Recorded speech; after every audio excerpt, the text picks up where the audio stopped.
Hey, Comic Book Nation, BD here in Wellington, New Zealand. Behind me, WETA Digital. That's right, the studio that brought Planet of the Apes, Lord of the Rings, The Hobbit, the amazing visual effects from those franchises to life. Now, they're responsible for Alita Battle Angel. I'm gonna head to the studio. I'm gonna get with director Robert Rodriguez and put on a full motion capture suit and see how it all is done.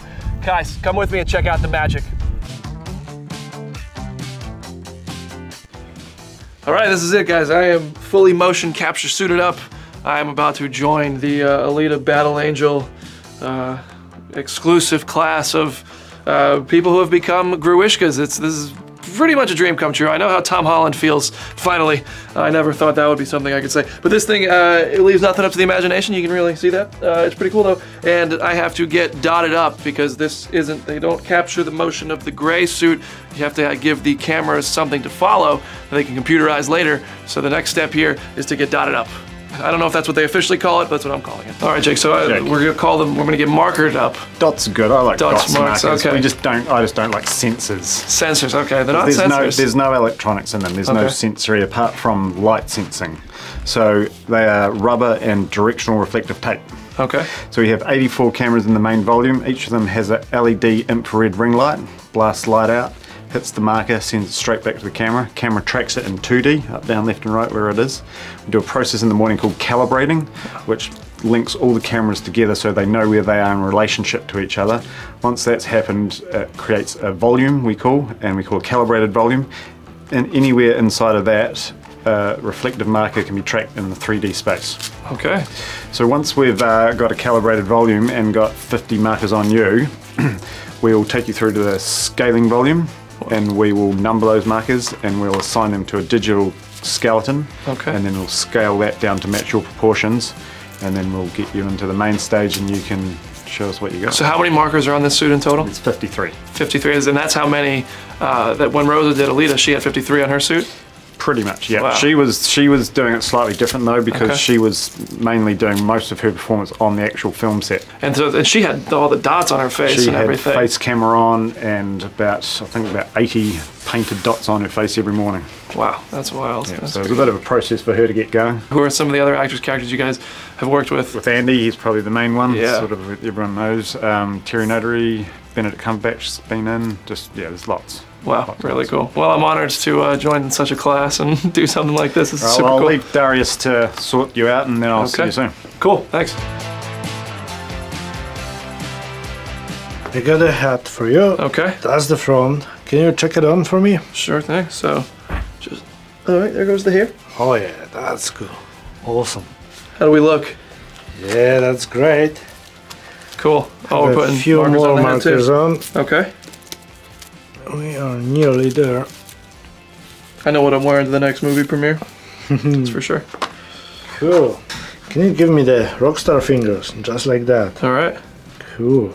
Oh wow. Look at the detail that goes into this, guys. This is unbelievable.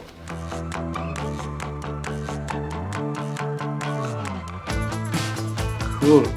All right. You are ready to be a superhero. I'm ready. Cool. Let's do it. Well, look at you. You are someone very special. You can't remember. What do you mean? Doc found you in the scrapyard. So you must be from up there.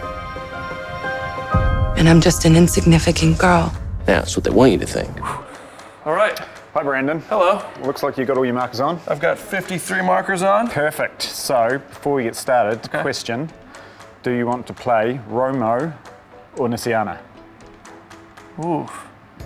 I like this guy. He had like a Joker vibe to him. Mm-hmm. Yep, okay. Leave your phone there. Jump up on the marks here. Spin around to face me. All right. So we're going to do a T-pose.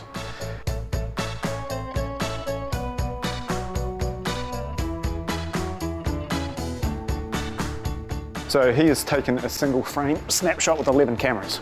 Okay. We have 11 motion capture cameras in here, above you, to your side, all the way around. Each one of them has an infrared LED ring light. So when he took that snapshot, it just did a single frame light blast, got your reflections of your markers, sent them back to the camera. Camera knows where it is in 3D space, so it's going to give us a 3D cloud of your marker configuration. So there is you and those are your marker reflections. Once that's done, those markers are assigned to the skeleton that then become scaled up or down to match you.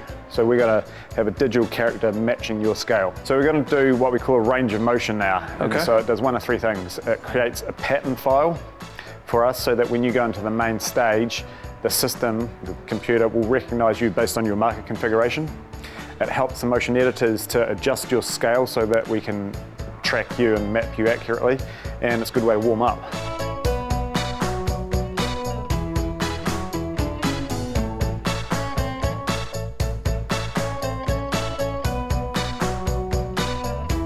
I hope Peter Jackson's watching this. You're live, so that's you live real time right now. So that's me. That's you, as genuine. Wow. That's unreal. That's so cool. All right, so we're all done, Kevin. Just come on down and we'll send you off into the main stage and you can be Roma. All right. Whew. Let's do it. Does it bother you that I'm not completely human? You are the most human person I have ever met. Today you're going to be performing with Ike. Hello, Ike. Hey, man. Brandon. Brandon. Nice to meet you.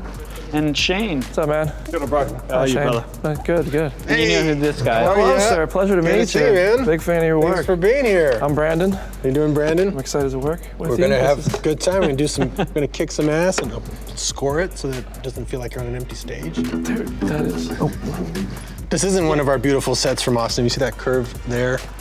You see that thing there? So, want to explain how many cameras we got up here? Okay. Yeah, so you're wearing a suit with a bunch of markers Am on I? it. Yep. And there's 84 cameras, and they shoot infrared light that bounce off the markers on your suit and back up into the cameras. That allows us to capture the movement of the dots. Okay. And that in turn drives joint chain inside of a CG model, which moves the character. So have a look in this monitor here. So you see the pipe. This is this ring here, and Shane's gonna come out. He's playing Grishka, 10-foot tall Grishka. And so these guys are gonna interact with one another, and we're gonna do a bit of an offset stunt today, so I'll show you what that looks like. Okay. You stand next to that monitor. Okay. And spin around. We're looking in this monitor over here. See how these two characters are looking at one another and standing in front of one another? Mm-hmm. So they're offset in physical space, but we've slid them together in the digital space. And that's to allow Ike he can kick that pad as hard as he wants and take Shane's knee out. Wow. You'll also see that Ike's eye line. He's looking up there at the blue ball. He's looking here at the X to line them up. Now, they could fight together if you want, but because we want you to be able to kick with force and not worry about pulling your punch at all, we do an offset so that you can really hit that and it'll look like it's taking out his knee. How long does it take to kind of figure out, just the eye line part of that? Is that just like trial and error? No, we can just do it live. Yeah, we just line it up. I can just look at it. We can just look at it on the monitor. Wow. Yeah, we look at it and go, oh, that's not quite, let's move it over a little bit more. And then we can just a little bit of setup. the ball. Happens all pretty quick. Wow. So, who are you playing today? Playing Roma? Right on. Let's look at what you look like. All right. Come over here. You got a big chunk of your chest missing, your heart's exposed, you got tats, you got your face stitched up. So for him, he's not gonna be as big as that guy, but you wanna play up the intimidation of it. So that's what you look like, so now you can perform that, which is probably gonna be more cocky, more head out, scraping your blade across the railing as you walk down. Play up the fact that he's an ugly MF. Not a good looking dude. Yeah, we can get you playing a tiny little character or a super big robot. Whatever you put into that performance is going to translate into that character there. It helps for you to see it. Like Jack Earl Haley would be on the set in the same suit, but when he saw that he was that guy, he go, oh, I have to walk. He'd have to adjust his walk and everything. A little swag into it. So put some swagger into it, and we're going to do the first one as a rehearsal, and then we'll watch it, and then you can make any adjustments that you see. That worked. We'll just show you what we didn't get, because you did a lot of great facial stuff too. Okay. Normally we would have... Yeah, usually we're capturing the body and the face together. Right. So look at this, not the most flattering image, but it captures with two cameras for getting depth as well as every facial expression. That's why Alita was so expressive. We got everything that Rosa did on the day connected to the body, because what you're doing there with the body, sometimes you hit somebody, your face will jiggle, you will react a certain way, and when you get all that information in the CG character, That's what makes it feel like it's real. How many dots go on the face to register that? How many is that? It was, it's always a little bit different, but I think it was around 30 something for Rosa on her face, just all the time, just for extra tracking detail. But this is capturing all the information we need. We can track right down to her pores, because it's just HD cameras on here, 2 of them. So we're capturing all this extra detail and everything that her face does. So how did that compare to like Andy as like Gollum or We had Caesar? one camera that was HD for Apes. Back in Gollum days, it was more of a 640 by 480 camera. It was like, so you could see the difference in this. Yeah. I mean, just watched it this morning. Yeah. Great job, by the way. But thanks. The pore, you can see like the pores in her face and like the expression, like when they wipe a tear, you see the skin move. Yeah, and that was Christoph really wiping a tear off her real face there on the set. She's wearing this on the set. So she has to blend into the real environment, because we would shoot real locations, real sets. There's only a couple of scenes that we actually did like this. And it's moments like that I feel like really like sell it. Because I remember like watching, before I came up, you know, did a little homework, watched like Lord of the Rings and Hobbit, rewatched a few things. And like moments like Gandalf going into the Hobbit house and like he hands over, I think he hands over his staff when he gets there, and like you can like when those interactions between people who you know aren't actually there together, but like something's computerized about. But when you when you show the tear, I think that's really cool. Yeah. Well, and that's one thing we wanted to, like from day one, we said to Robert, let them interact as much as you want. The kissing bridge, all those different parts, just interact as much as you want, and we can capture that. It just helps sell it, because usually you never see that, right? You never see a CG character and a live action character interacting. That's such a These guys like the challenge. and it blends the CG and the live action. It makes it all one. Exactly. Yeah, that's cool. The other thing that we're doing is like the camera that you're looking at that's looking at you is this virtual camera. He's operating that off set. So that wide shot that you just saw following you around was actually just him is this floating flying around. through the environment. And what this is for is once we've got your performance, once Robert likes your performance, he can pull it up tomorrow, next week, and use this to cover it. Get all my camera angles. Wow. So we're not here getting all the camera, like right now, just that would have taken all day, because as soon as you got down to there, we'd have to cut, relight the next section, put all the camera angles, get all the different shots. We do all that later. Right now, we get a nice flow to your performance, then you go away, and then I can shoot it for weeks if I want. Wow, that's unbelievable. That's super. All right, Brandon.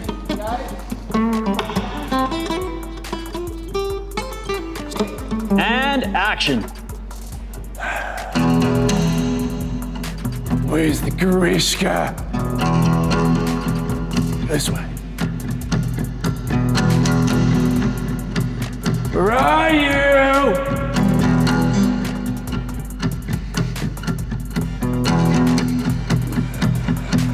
I hear you.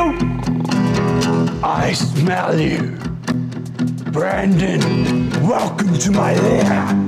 You may look tough, but I can smell your fear. Why don't you smell it a little closer?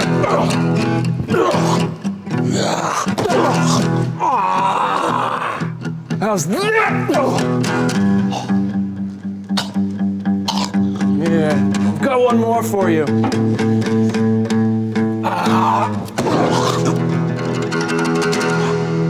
Blow it out. Cut. Beautiful. Excellent. That was perfect. That is the coolest shit I've ever done. You look cool. Oh my God. Let's watch that one. I want to see that one. I like the limp. It's good. Grishka gave him the limp. It's payback. I know where the accent came from. You're doing it great. That's the cool thing about performance capture. It's like whatever sometimes you just do something that no one He expected. gave me like a Joker vibe. I don't know. It's It just happens on the day. It's amazing. It's perfect. Yeah, that's right. See, so you have a chance to get a flow like that because we're not stopping you every 2 seconds. You know, otherwise you probably play it safer. Here you just went with whatever you're feeling because you had a long run at it. You had you got to do the full scene. Wow, that's pretty incredible. How long is like the longest take you shot in Alita? We could do a whole scene. You know, you just do a whole scene if you wanted to. We did the whole ship underwater. Yeah, the whole underwater ship. She walked all the way through. Just walked up. We had all the ramps set up so she could go through, move stuff. Does that change anything when she goes underwater? Because, like, I mean, the physics would change. So for her, when she's performing, like a lot of it's sold by the hair, and then we kind of we augmented the performance for the underwater stuff a little bit. But very especially at the beginning when she's first walking, but all her expression is the same. We put someone underwater for real with weights on their ankles. To see how much resistance their body had. So we would just alter her body forward a little bit more to match that, but all her performance is the same. Wow, that's pretty crazy. Because she's focused on going where she's gonna go, so it's really about what sells it, you know, the hair floating, all that we got from the reference, but her performance still drives that. Is there anything you couldn't do? Like, was there anything you thought of doing that you couldn't pull off? Oh man, there's some stuff that even when I watch it, I'm like, how the I know, it's crazy. I feel like it's limitless now. Crazy, That's wild. I mean, the goal with this is to free up Robert as much as possible, so he's not having to think about this, and he can just go for performance. I mean, there's two sides to it. Some of it was putting her in a real environment, which is most of the movie. But then there were some sequences like underwater and the underworld, or on the tube at the end, that we never saw that location. There wasn't one. So for me to see those scenes, and to see it so photoreal, that blows me away, because it's like, we were never there. Right. You can only visit that in your dreams or in the movie. So that's pretty cool. Did Jim Cameron give you any pointers specifically? Oh, he was always helping throughout this, because he was originally going to direct it himself. In 2005, back when the technology really wasn't even there, he was going to make this movie back then. Imagine, so they were always going to have to come up with technology to fulfill his vision. It's amazing. Well, you knocked it out of the park, dude. Thanks, man. Appreciate that. Thank you. Thank you for having me. This was an incredible experience. We'll get a picture with us. Please. Turn around, and you'll be Romo here. Yeah, face this way. I'll be in. And these guys will photobomb. Come on in. I'll just kick that guy's ass. Yeah, please. Yeah, size didn't matter in this one. Awesome. Thanks, guys. Thanks, man. Have a good day, man. Thank you. Thanks for putting all that into it. That was great. Nice performance, man. Yeah, that was fun. Right, that's a wrap, dude. Sorry about the blow to the face, man. Don't take it personal. It was a pleasure, brother. Thank you, man. You guys have a good one. Brandon. That was amazing.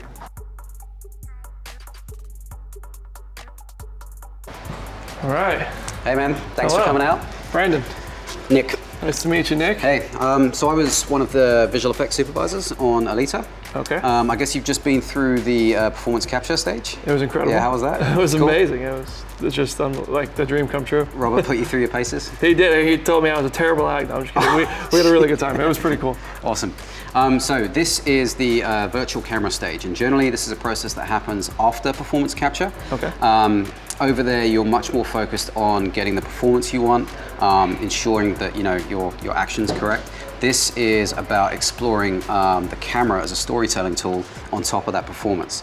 So if you look here, we've got an example piece of performance capture from the film. So here you can see we've got a completely raw piece of performance capture. And what we'll do is explore some camera options for this piece of performance capture. Okay. Not to influence you in any way, but I'll show you an example that I put together a couple of days ago. You see Alita, she's framed fairly small. You see the danger that she's in. We show off Grishka's claws. She ends up being in the position of power, the camera tilting up onto her. And you can see within like sort of 10, 15 seconds, there's a story to be told just using the camera. So this is kind of like a floating like ghost camera within this like computerized world. Yeah, essentially, you imagine we've got the whole 3D world here. You can't see it unless you look through the camera. Right. And we've just got the action playing over and over again. And this allows the filmmakers just, sort of endless opportunity really to explore shots and camera angles for those shots. Awesome. So let's have a go. So there's a few controls here. You've got some thumbsticks to help you move around. So that's like, it'll move you left and right. That one will move you up and down. Okay. These buttons here will pop you between different lenses. So if you press the middle one, for example, you go on a longer lens, and the bottom one will pop you back to a wider lens. And that's a very stylistic choice. If you like something like a sort of John Wick, more realistic action film, it'll be a wider lens. Jason Bourne, shaky cam style will be a longer lens. And you can just move around the space and get an idea for how sensitive the camera is. Wow, this is like the Matrix.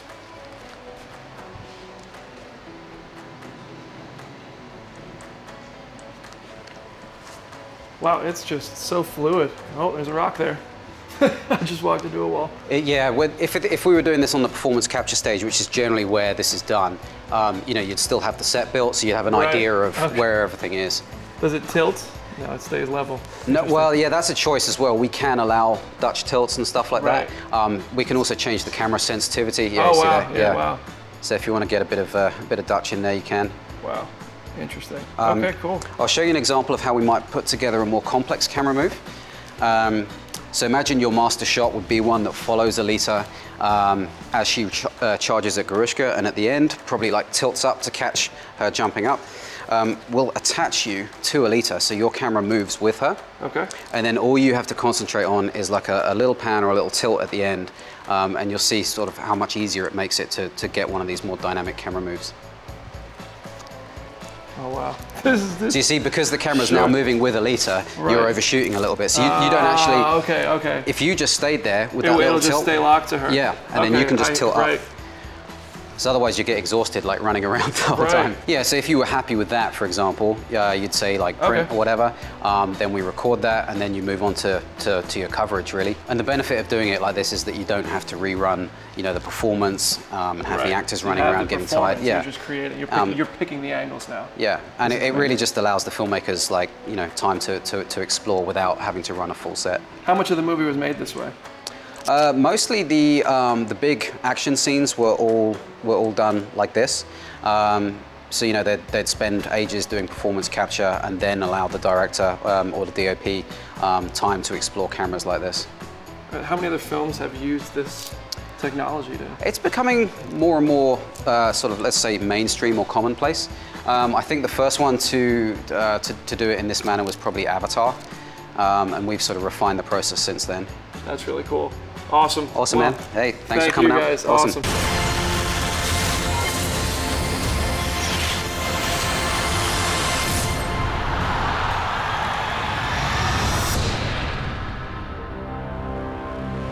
Take a selfie.